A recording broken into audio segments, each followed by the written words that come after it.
லேவியராகமம் 14ஆம் அதிகாரம். பின்னும் கர்த்தர் மோசேயை நோக்கி, குஷ்டரோகியினுடைய சுத்திகரிப்பின் நாளில் அவனுக்கடுத்த பிரமாணம் என்னவென்றால், அவன் ஆசாரியனிடத்தில் கொண்டு வரப்பட வேண்டும். ஆசாரியன் பாளையத்துக்கு புறம்பே போய், குஷ்டரோகியின் குஷ்டவியாதி சுஸ்தமாயிற்று என்று கண்டால், சுத்திகரிக்கப்பட வேண்டியவனுக்காக உயிரோடிருக்கும் சுத்தமான 2 குருவிகளையும் கேதுருக்கட்டையையும் சிவப்பு நூலையும் ஈசோப்பையும் வாங்கி வர கட்டளையிடக்கவன். பின்பு ஆசாரியன் அந்த குருவிகளில் ஒன்றை ஒரு மண்பாண்டத்தில் உள்ள ஊற்று நீர்மேல் கொல்லச் சொல்லி, உயிருள்ள குருவியையும் கேதுருக்கட்டையையும் சிவப்பு நூலையும் ஈசோப்பையும் எடுத்து, இவைகளையும் உயிருள்ள குருவியையும் ஊற்று நீர்மேல் கொல்லப்பட்ட குருவியின் இரத்தத்திலே தோய்த்து, குஷ்டம் நீங்க சுத்திகரிக்கப்படுகிறவன் மேல் 7 தரம் தெளித்து, அவனை சுத்தம் பண்ணி, உயிருள்ள குருவியை வெளியிலே விட்டுவிடக்கடவன்.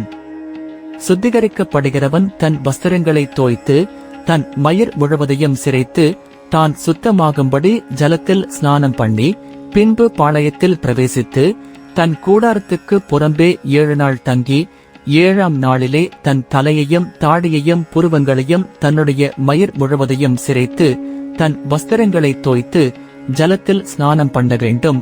அப்பொழுது சுத்தமாயிருப்பான். 8ஆம் நாளிலே அவன் பழுதற்ற 2 ஆட்டுக்குட்டிகளையும் 1 வயதான பழுதற்ற ஒரு பெண்ணாட்டுக்குட்டியையும் போஜன பலிக்காக எண்ணெயிலே பிசைந்த ஒரு மரக்காலில் 10 பங்காகிய மெல்லிய மாவையும் ஆழாக்கு எண்ணெயையும் கொண்டு வரக்கடவன். சுத்திகரிக்கிற ஆசாரியன் சுத்திகரிக்கப்படும் மனிதனையும் அவ்வஸ்துக்களையும் ஆசரிப்பு கூடார வாசலிலே கர்த்தருடைய சந்நிதியில் நிறுத்தக்கடவன்.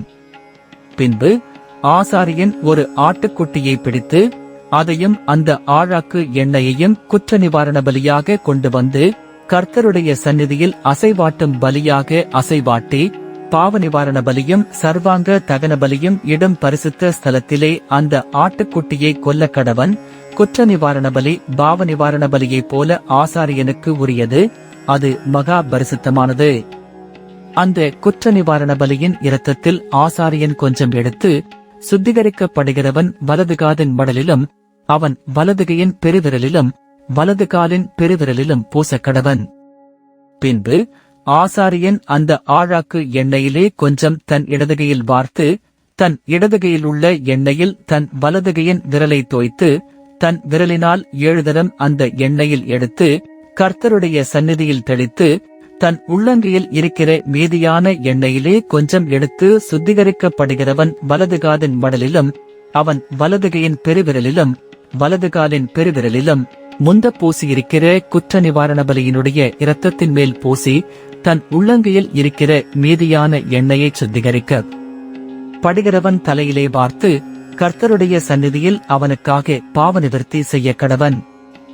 ஆசாரியன் பாவ நிவாரண பலியும் செலுத்தி, சுத்திகரிக்கப்படுகிறவனின் தீட்டு நீங்க அவனுக்கு பாவ நிவர்த்தி செய்து, பின்பு சர்வாங்க தகன பலியை கொன்று, சர்வாங்க தகன பலியையும் போஜன பலியையும் பலிபீடத்தின் மேல் வைத்து, அவனுக்காக பாவ நிவர்த்தி செய்ய கடவன்.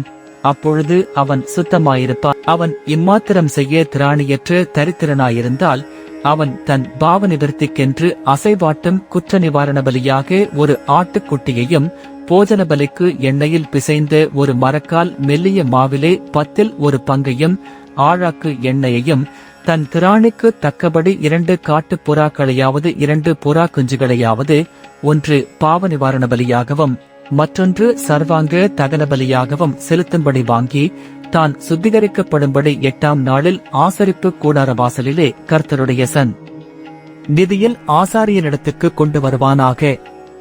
அப்பொழுது ஆசாரியன் குற்ற நிவாரண பலிக்குரிய ஆட்டுக்குட்டியையும் அந்த ஆழாக்கு எண்ணெயையும் வாங்கி, கர்த்தருடைய சந்நிதியில் அசைவாட்டும் போஜன பலியாக அசைவாட்டி, குற்ற நிவாரண பலிக்கான அந்த ஆட்டுக்குட்டியை கொன்று, குற்ற நிவாரண பலியின் இரத்தத்தில் கொஞ்சம் எடுத்து, சுத்திகரிக்கப்படுகிறவன் வலதுகாதின் மடலிலும் அவன் வலதுகையின் பெருவிரலிலும் வலதுகாலின் பெருவிரலிலும் பூசி, அந்த எண்ணெயிலே கொஞ்சம் தன் இடதுகையில் வார்த்து, தன் இடதுகையில் உள்ள எண்ணெயிலே தன் வலது விரலை தோய்த்து, கர்த்தருடைய சந்நிதியில் 7 தரம் தெளித்து, தன் உள்ளங்கையில் இருக்கிற எண்ணெயில் கொஞ்சம் எடுத்து சுத்திகரிக்கப்படுகிறவன் வலதுகாதின் மடலிலும் அவன் வலதுகையின் பெருவிரலிலும் வலது காலின் பெருவிரலிலும் குற்ற நிவாரண பலியின் இரத்தம் பூசியிருக்கிற இடத்திலே பூசி, தன் உள்ளங்கையில் இருக்கிற மற்ற எண்ணெயை சுத்திகரிக்கப்படுகிறவன் தலையின் மேல் அவனுக்காக கர்த்தருடைய சந்நிதியில் பாவ நிவர்த்தி செய்யும்படி தடவி, பின்பு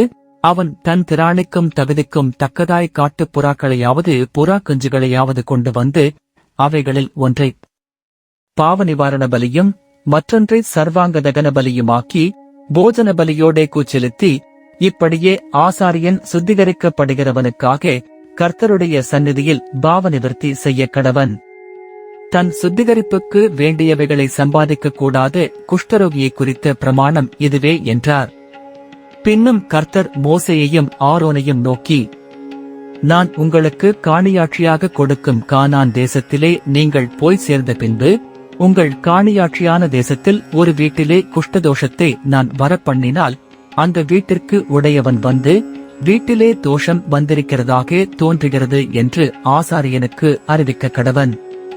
அப்பொழுது வீட்டிலுள்ள யாவும் தீட்டுப்படாதபடிக்கு ஆசாரியன் அந்த தோஷத்தை பார்க்க போகும் முன்னே வீட்டை ஒழித்து வைக்கும்படி சொல்லி, பின்பு வீட்டை பார்க்கும்படி போய் அந்த தோஷம் இருக்கிற இடத்தை பார்க்க கடவன். அப்பொழுது வீட்டுச் சுவர்களிலே கொஞ்சம் பச்சையும் கொஞ்சம் சிவப்புமான குழி விழுந்திருந்து, அவைகள் மற்ற சுவரை பார்க்கிலும் பள்ளமாயிருக்க கண்டால், ஆசாரியன் வீட்டை விட்டு புறப்பட்டு வாசற்படியிலே வந்து வீட்டை 7 நாள் அடைத்து வைத்து 7ஆம் நாளிலே திரும்ப போய் பார்த்து, தோஷம் வீட்டுச் சுவர்களில் படர்ந்ததென்று கண்டால், தோஷம் இருக்கும் அவ்விடத்து கல்லுகளை பெயர்க்கவும், பட்டணத்துக்கு புறம்பே அசுத்தமான ஒரு இடத்திலே போடவும் அவன் கட்டளையிட்டு, வீட்டை உள்ளே சுற்றிலும் செதுக்கச் சொல்லி, செதுக்கி போட்ட மண்ணை பட்டணத்துக்கு புறம்பே அசுத்தமான ஒரு இடத்திலே கொட்டவும், வேறே கல்லுகளை எடுத்து வந்து அந்த கல்லுகளுக்கு பதிலாக கட்டி, வேறே சாந்தை எடுத்து வீட்டை பூசவும் கட்டளையிடுவானாக. கல்லுகளை பெயர்த்து வீட்டைச் செதுக்கி நவமாய் பூசின பின்பும் அந்த தோஷம் திரும்ப வீட்டில் வந்ததானால், ஆசாரியன் போய் பார்க்க கடவன். தோஷம் வீட்டில் படர்ந்ததானால், அது வீட்டை அரிக்கிற குஷ்டம், அது தீட்டாயிருக்கும். ஆகையால் வீடு முழுவதையும் இடித்து, அதன் கல்லுகளையும் மரங்களையும் அதன் சாந்து எல்லாவற்றையும் பட்டணத்துக்கு புறம்பே அசுத்தமான இடத்திலே கொண்டு போக வேண்டும். வீடு அடைக்கப்பட்டிருக்கும் நாட்களில் அதற்குள் பிரவேசிக்கிறவன் சாயங்காலம் மட்டும் தீட்டுப்பட்டிருப்பான். அந்த வீட்டிலே படுத்தவன் தன் வஸ்திரங்களை தோய்க்க கடவன். அந்த வீட்டிலே சாப்பிட்டவனும் தன் வஸ்திரங்களை தோய்க்க கடவன். ஆசாரியன் திரும்ப வந்து வீடு பூசப்பட்ட பின்பு வீட்டிலே அந்த தோஷம் படரவில்லை என்று கண்டானேயாகில், தோஷம் நிவர்த்தியானபடியால் ஆசாரியன் அந்த வீட்டைச் சுத்தம் என்று தீர்க்க கடவன். அப்பொழுது வீட்டிற்கு தோஷம் கழிக்க 2 குருவிகளையும் கேதுருக்கட்டையையும் சிவப்பு நூலையும் ஈசோப்பையும் எடுத்து, ஒரு குருவியை ஒரு மண்பாண்டத்திலுள்ள ஊற்று நீரின் மேல் கொன்று, கேதுருக்கட்டையையும் ஈசோப்பையும் சிவப்பு நூலையும் உயிருள்ள குருவியையும் எடுத்து, இவைகளை கொல்லப்பட்ட குருவியின் இரத்தத்திலும் ஊற்று நீரிலும் தோய்த்து, வீட்டின் மேல் 7 தரம் தெளித்து, குருவியின் இரத்தத்தினாலும் ஊற்று நீரினாலும் உயிருள்ள குருவியினாலும் கேதுருக்கட்டையினாலும் ஈசோப்பினாலும் சிவப்பு நூலினாலும் வீட்டிற்கு தோஷங்கழித்து, உயிருள்ள குருவியை பட்டணத்துக்கு புறம்பே வெளியிலே விட்டுவிட்டு, இப்படி வீட்டிற்கு பிராயச்சித்தம் செய்ய கடவன். அப்பொழுது அது சுத்தமாயிருக்கும். இது சகலவித குஷ்டரோகத்துக்கும், சொரிக்கும், வஸ்திர குஷ்டத்துக்கும், வீட்டு குஷ்டத்துக்கும், தடிப்புக்கும், அசருக்கும், வெள்ளைப்படருக்கும் அடுத்த பிரமாணம். குஷ்டம் எப்பொழுது தீட்டுள்ளது என்றும் எப்பொழுது தீட்டில்லாதது என்றும் தெரிவிப்பதற்கு குஷ்டரோகத்துக்கு அடுத்த பிரமாணம் இதுவே என்றார்.